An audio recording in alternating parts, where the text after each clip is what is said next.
దీర్ఘకాల వ్యాధులకు 20 ఏళ్ల అనుభవం ఉన్న అత్యుత్తమ హోమియోపతి వైద్యం మాస్టర్ హోమియోపతి. స్వామియే శరణమయ్యప్ప. ఐటీఎం ప్రేక్షకులకు స్వాగతం. మనం ఈ మధ్యకాలంలో చాలా వీడియోలు అయ్యప్ప స్వామి మీద చేసాం.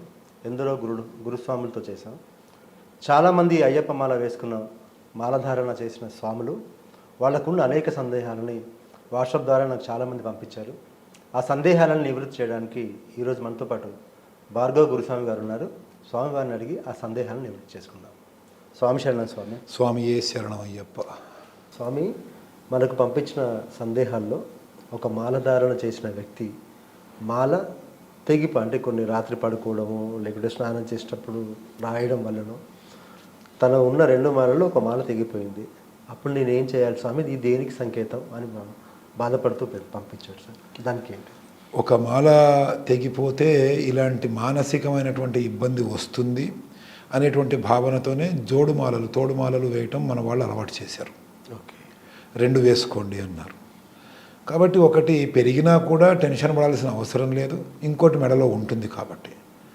వాళ్ళ గ్రహపాటు వల్ల 2 కూడా తెగిందా? అంటే ఊరికి చాలామంది జరగద్దు అని మనం అందరం కోరుకుంటాం. అంటే తను తయారు చేసిన కొన్ని క్లిప్పులు పోయో అలా దానివల్ల 2 మాలలు పెరిగిపోయాయి. అది హ్యూమన్ ఎర్రర్ కాదు, టెక్నికల్ ఎర్రర్ అనుకోండి. 2 మాలల్లో పెరిగిపోయాయి అనుకోండి. అప్పుడు ఆ స్వామి పరిస్థితి, అప్పుడు ఇంకా మానసిక ఆందోళన పెరిగి అసలు ఏం జరుగుతుందో అసలు ఇది దేనికి సంకేతం చాలా హర్ట్ఫుల్గా బాధపడుతూ ఉంటారు కదా అలాంటి వాళ్ళు. ఇవి సంకేతం ఏమీ లేదండి. ఓకే, ఎందుకంటే దేవుడు ఎప్పుడు శిక్షించడు, రక్షించేవాడే దేవుడు. నేనే పొరపాటు చేశాను, నా దేవుడు నన్ను ఈ విధంగా తిప్పలు పెడుతున్నాడు, నేను పులుపు తినేశాను, సంతోషమాత నన్ను శిక్షించేసింది.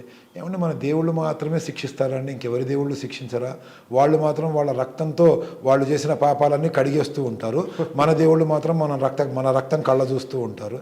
ఇది చాలా దారుణమైనటువంటి ఇదన్నమాట. కాబట్టి మన దేవుళ్ళు కూడా రక్షిస్తారండి, కాకపోతే మనకి నేర్పిస్తారు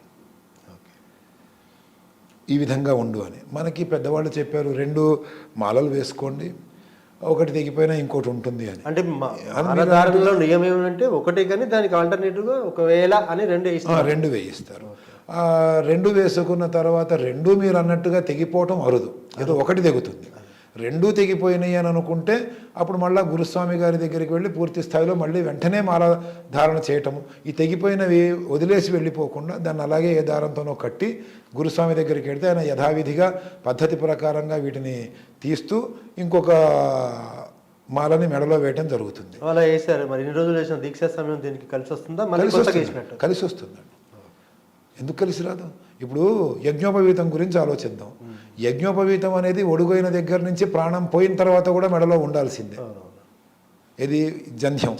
అది అలా పెరిగిపోతూ ఉంటే ఇబ్బంది అనేటువంటి ఉద్దేశంతో కనీసం సంవత్సరానికి ఒక్కసారైనా మార్చుకోవాలని మనకి శ్రావణ పౌర్ణిమ రోజు మారుస్తూ ఉంటారు. అలా కాకుండా ఎప్పుడు డౌట్ వస్తే అప్పుడు ఇమ్మీడియట్గా మనము ఒక యజ్ఞోపవీతం వేసుకొని ఆల్రెడీ ఉన్నటువంటి జీర్ణ యజ్ఞోపవీతాన్ని తీసేస్తున్నాం. అంటే మనం ప్రతిసారి ఒడుగు చేసుకుంటున్నట్ట కాదు కదా. ఇది అంతే, ఇది దీక్షే, అది దీక్షే. అయితే ఇక్కడ మనం ఆలోచించవలసినటువంటి విషయం ఏంటంటేనండి, ఇది పెరిగిపోతే ఏదో అపవాదు జరుగుతుంది, ఏదో జరుగుతుందని చెప్పి భయపెట్టేటువంటి సోకాల్డ్ గురుస్వాములు అనే మాట వద్దు, చాలామంది భయపెడతారు. వాళ్ళ జోలికి వెళ్లకుండా ఉండడం మంచిది. Be positive always. మీకు తెలుసు, మీ మనసుకు తెలుసు ఎంత ప్రశాంతంగా దీక్ష చేశారు. ఇది ఎప్పుడు పెరిగిపోతాయి? 99% మ్యానుఫ్యాక్చర్ చేసేవాళ్ళు కూడా గట్టిగానే చేస్తారు. మనం ఇంకా అక్కడ కక్కుర్తి పడితే తప్పితే, చీప్ క్వాలిటీవి తీసుకుంటే తప్పితే మనం ఆ విధంగా ఇబ్బంది పడే అవకాశం ఉండదు.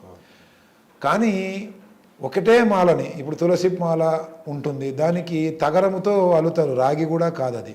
ఆ తగరముతో అల్లినటువంటి తులసిమాల పుచ్చిపోతూ ఉంటుంది, ఎండిపోతే పాడైపోతూ ఉంటుంది, రుద్రాక్షలాగా గట్టిగా ఉండదు. ఈ తగరం సాగుతూ ఉంటుంది.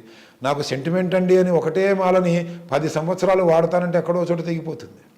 కాబట్టి 10 సంవత్సరాలు 20 సంవత్సరాలు వాడాలి అని అనుకుంటే బంగారమో వెండో దానికి తగ్గట్టుగా మన శక్తికి తగ్గట్టుగా గట్టి మాలల్ని రుద్రాక్షతో తయారు చేసి మంచి రాగితోనో తయారు చేసి వేసుకుంటే అవి ఎప్పటికీ తెగకుండా ఉంటాయి. అయినా కూడా ప్రతి సంవత్సరము మాలధారణకి ముందు వాటిని సంపూర్ణంగా పరీక్షించి వేసుకుంటే ఎక్కడ తెగే అవకాశాలు ఉండవు. కానీ కొంతమందికి మీరు చెప్పినట్టుగా తెగుతూ ఉంటాయి, నిద్రలోనో దాంట్లోనో. కారణం ఏంటంటే స్వామి, ఒళ్ళు పగిలిపోతూ ఉంటుంది చలికి, గోక్కుంటూ ఉంటారు, నిద్రలో తెలియదు, అప్పుడు తెగుతాయి. అప్పుడు కూడా తెగడానికి అవకాశం ఏంటంటే ఈ గంటలు, కత్తులు, అవి ఇవి మెళ్ళో పెద్ద పెద్దగా కట్టేసేటువంటి గురుస్వాములు ఉంటారు. అది తప్పండి. ఆ ఆయుధాలు కట్టాల్సింది యాత్ర సమయంలో మాత్రమే, ఇరుముడి నుంచి యాత్ర అయ్యేంత వరకే. కానీ దీక్ష మొత్తం ఇంత పెద్ద పెద్ద కత్తులు, ఇంత పెద్ద పెద్ద గంటలు కట్టుకొని తిరగటం అనేటువంటిది విధానం కాదు. వీళ్ళు వాళ్ళ యొక్క ప్రాబల్యాన్ని చూపించుకోవడం కోసం స్వాములందరికీ మాల వేసుకున్న మొదటి రోజు నుంచి కత్తులు, గంటలు, కటార్లు అన్నీ మెడలో కట్టడం, దాని మూలంగా అందులో ఒక గంట కాదు, ఓ 18 20 ఇలా యజ్ఞోపవీతం వేసినట్టుగా వేసేస్తారు గంటలు. వాడు నిద్రపోలేక ఇది ఇంకా సరిగ్గా నిద్రలేక 10 రోజులు అయ్యేటప్పటికి ఏది ఒళ్ళెలా ఉన్నా సరే తట్టుకోలేక నిద్రపోయి అప్పుడు తెంపుకోవడం ఈ గంటలలాగా అనుకొని. దీనికి కారణం గురుస్వామి భరించాల్సి వస్తుంది ఆ యొక్క పాపాన్ని. ఈ స్వామికి తెగినటువంటి మాల సరిగ్గా పరీక్షించకుండా వేసినటువంటి గురుస్వామిది బాధ్యత, లేదా ఈ స్వామి ఈ విధంగా తిప్పలు పడడానికి కారణమైనటువంటి గురుస్వామిదే బాధ్యత, కానీ ఈ స్వామిది కాదు. రాజపాపం పురోహిత, ఇక్కడ గురుస్వామే బాధ్యత వహించాలి. కాబట్టి గురుస్వాములు జాగ్రత్తగా ఈ యొక్క మాలల్ని పరీక్షించి వేయటమును, ఆ మాల వేసుకున్నటువంటి వ్యక్తి ఆ విధంగా తెంపుకునే అవకాశం లేకుండా, అనవసరమైనటువంటివన్నీ మెడలో లేకుండా శ్రద్ధగా ఏకాగ్రతగా ఉండే విధంగా అతని శరీరాన్ని ఉంచటము బాధ్యత గురుస్వామిదే, కానీ తెగిపోయిన వ్యక్తిది మాత్రం కాదు. మాలల విషయానికి వచ్చాం కాబట్టి నాకు ఒక అనుమానం, సందేహం ఏంటంటే, మన తులసి మాల వేస్తారు, కొంతమంది ఏమో రుద్రాక్ష మాల, మరికొంతమంది స్ఫటిక మాల. అంటే ఇలా సంవత్సరాలు పెరుగుతున్నా కొద్ది అలా మాలలు మార్చేయాలా? నేను చాలామంది కొంతమంది స్వాములు స్ఫటిక మాలలు కూడా చూశాను. ఏ స్ఫటికము అంటే అది ఒంట్లో చలవదనాన్ని పెంచుతుంది, వేసుకోవచ్చు. కానీ స్ఫటికానికి కూడా వెండి, బంగారం ఇవి కలుపుతూ ఉంటారు.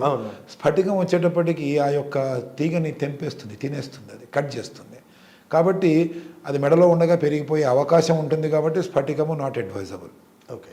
అండ్ రుద్రాక్ష శివునికి ప్రతీక, తులసి విష్ణువుకి ప్రతీక.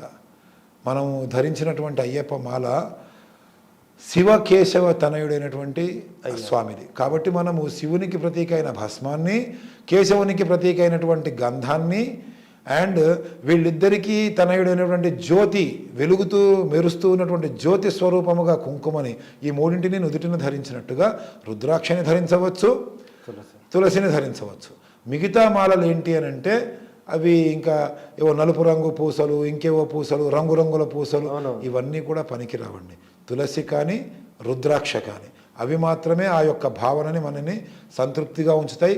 అందులోని తులసి మీద నుంచి ప్రవహించినటువంటి నీళ్లు, రుద్రాక్ష మీద నుంచి ప్రవహించినటువంటి నీళ్లు మన శరీరంలో ఆరోగ్యాన్ని ఇస్తాయి. ఇది సైంటిఫిక్గా ప్రూవ్ అయింది. కాబట్టి నేనేది అంటే సంవత్సరాన్ని బట్టి మార్చుకోవచ్చు అలా, లేకుంటే మొదటిసారి వేసుకున్న వాళ్ళు తులసి రుద్రాక్ష వాళ్ళు వేసుకోవచ్చు? మొదటిసారి నుంచి ఆఖరిసారి వరకు కూడా వేసుకున్నన్ని సార్లు కూడా రుద్రాక్ష తులసియే. అండ్ సంవత్సరానికి ఒకటి మార్చకండి. మొదటిసారి రుద్రాక్షమాల కానీ తులసిమాల కానీ చాలా గట్టిగా బలంగా తయారు చేసి అదే మాలని ప్రతి సంవత్సరము వాడుతూ ఉండండి. మీరు చేసినటువంటి దీక్ష ఫలితం అందులో ఉండి అది సంవత్సరానికి శక్తివంతమై మీ ముఖములో వర్చస్సుని, మీకు మంచి ఫలితాలని ఇస్తూ ఉంటుంది. ఏ సంవత్సరానికి ఆ సంవత్సరం కొత్త మాలలు తీసుకోకండి. చాలా చక్కగా చెప్పారు స్వామి చేశారు.